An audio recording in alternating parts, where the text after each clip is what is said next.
Por estos días converso con algunas personas y me dicen, estamos esperando a ver qué sucede en las elecciones para tomar decisiones en sus empresas o en sus proyectos.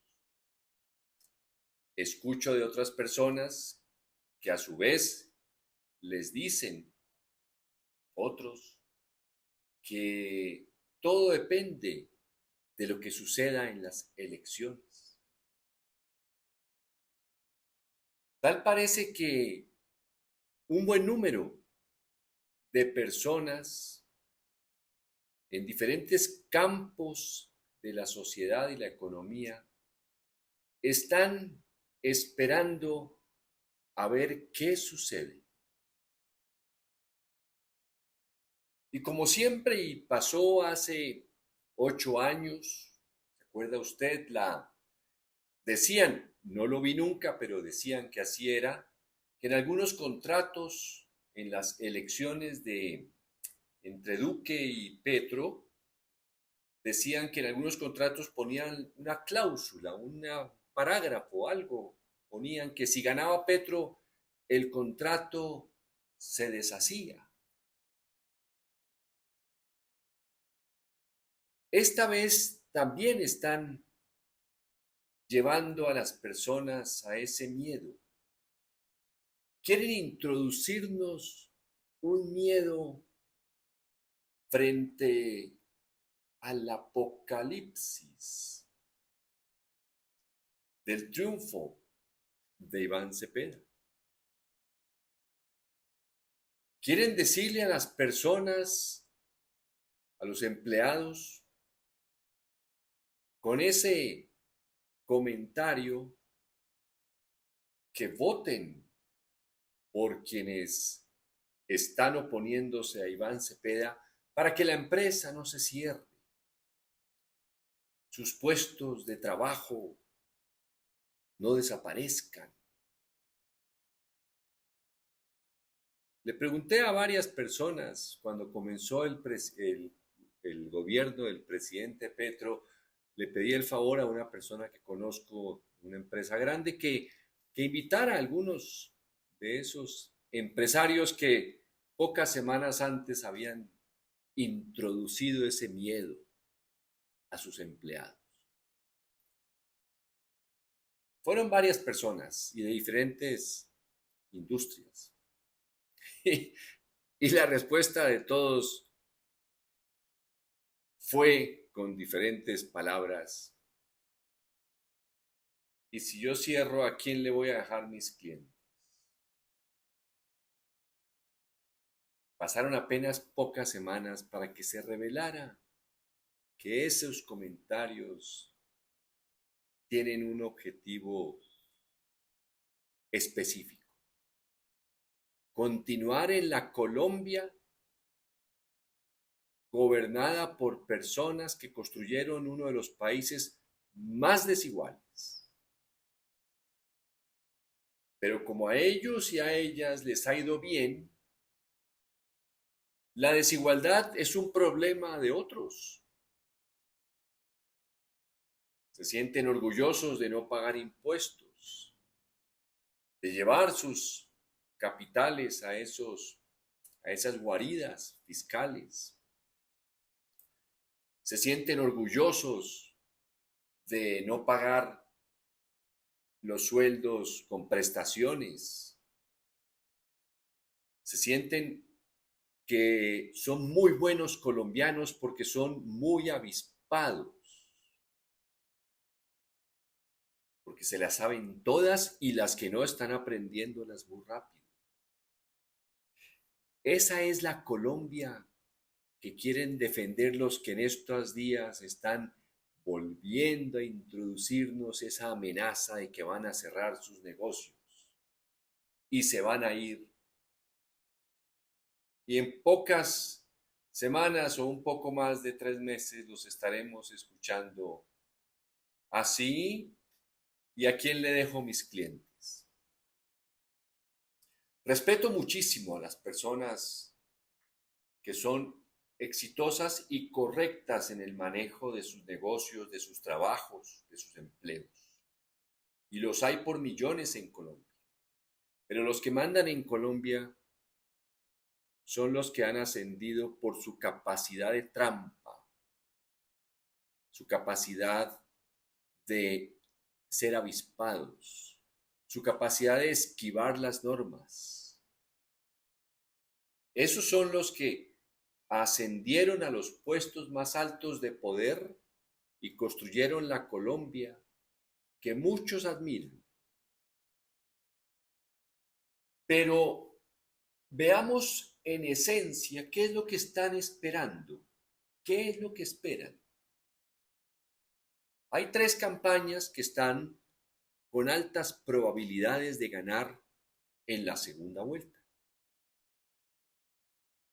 Una de ellas, la que hasta ahora va a la cabeza de las encuestas, proviene de la primera transformación progresista comenzada en Colombia, porque no estamos hablando de una transformación finalizada. Es más, un país se construye continuamente.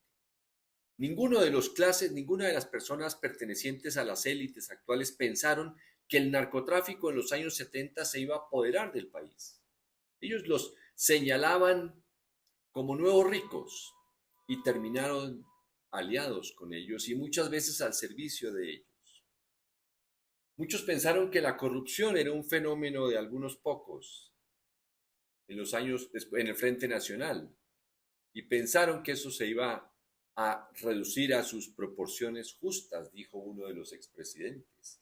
Jamás Turbay Ayala pensó que la corrupción iba a rebasar todas las proporciones posibles. Luego, una transformación de Colombia está apenas comenzando. El campo, la reforma agraria, la educación gratuita, los equipos básicos de la salud, las universidades nuevas con cupos gratuitos. Hoy creo que se estaba inaugurando una facultad de artes, vi así rápidamente. Está iniciándose la transformación y el candidato Iván Cepeda promete profundizar, elevar, continuar esa transformación social de construcción de justicia social.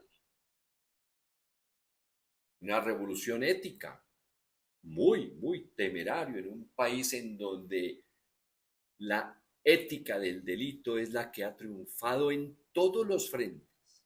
Desde quien abre una puerta y pide dinero para abrir un candado porque se dejó contagiar, hasta las élites que han gobernado y que no le llaman corrupción sino privilegios. Esa es una revolución ética ambiciosa, pero pues, ¿cuál político será que se conforma un líder? ¿Cuál será el que se conforma con una meta mediocre? Las otras dos campañas, la una asegura que quiere erradicar la plaga de la izquierda. Es decir, la plaga, según él, que ha en un ambiente democrático muy colombiano, con grandes obstáculos para construir justicia social, esa plaga que inaugura universidades, que contrata médicos y enfermeras y odontólogos y bacteriólogas y psicólogos para recorrer los campos, esa plaga que ha hecho algunas vías para que los campesinos lleven sus productos a los mercados, esa plaga que admira y sigue y quiere al presidente Petro en donde se pare, en la plaza que esté, esa plaga lo aplaude. Eso es lo que promete. Y la otra promete la continuidad de un conflicto por el cual votaron hace 10 años, no en el plebiscito por la paz, promete que 10 años se hizo trizas la paz, el conflicto continúa porque eso fue lo que quisieron, entonces promete elevar la intensidad del conflicto.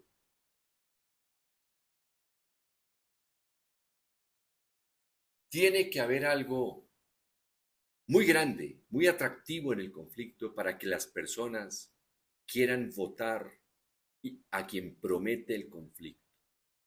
Tiene que haber negocios muy buenos asociados al conflicto, los hay sin duda. Comprar armas, municiones, uniformes, mandar a los campos a personas de todo tipo, como lo hemos visto aquí en estas reflexiones. Colombia es el líder de asesinatos selectivos de esa plaga. Tiene que haber negocios muy jugosos, sin duda. Y la guerra es una actividad económica. Mire usted esa alianza temible y tenebrosa que tiene en jaque, tiene serias consecuencias a la economía mundial, ese gusto de Netanyahu por la guerra. Ellos quieren parecerse a él. Están contagiados y son líderes, sí, lo siguen muchas personas. Hay muchas personas que están entusiasmadas porque o se extermine esa plaga o se continúe un conflicto con una fuerza redoblada. ¿Qué es lo que están esperando las personas que dicen estamos esperando las elecciones? ¿Será que están esperando para invertir en los negocios del conflicto, asociados al conflicto? Porque si se trata de invertir en educación, en el campo, en industria, para que Colombia convierta muchos de sus productos naturales en, como se dice en la economía, en productos con valor agregado añadido. Por ejemplo, piense usted que el café que ha sido un producto nuestro durante tantos años, café lo da la tierra, se cultiva, se cuida, se cosecha y se vende. Valor agregado es lo que ha hecho todos esos nombres que no son colombianos de los cafés. Cappuccino, macchiato, latte, americano. Todos esos cafés deberían llevar un nombre colombiano. En vez de cappuccino, por ejemplo, quimbaya, o en vez de macchiato, ¿qué tal Salento? En fin, eso es lo que se llama agregar valor. Y no lo hemos hecho en casi un siglo de la industria cafetera. Pero claro, una buena proporción de las personas quieren es continuar con el conflicto porque ese negocio, esa industria, ese sector económico es el que más les atrae.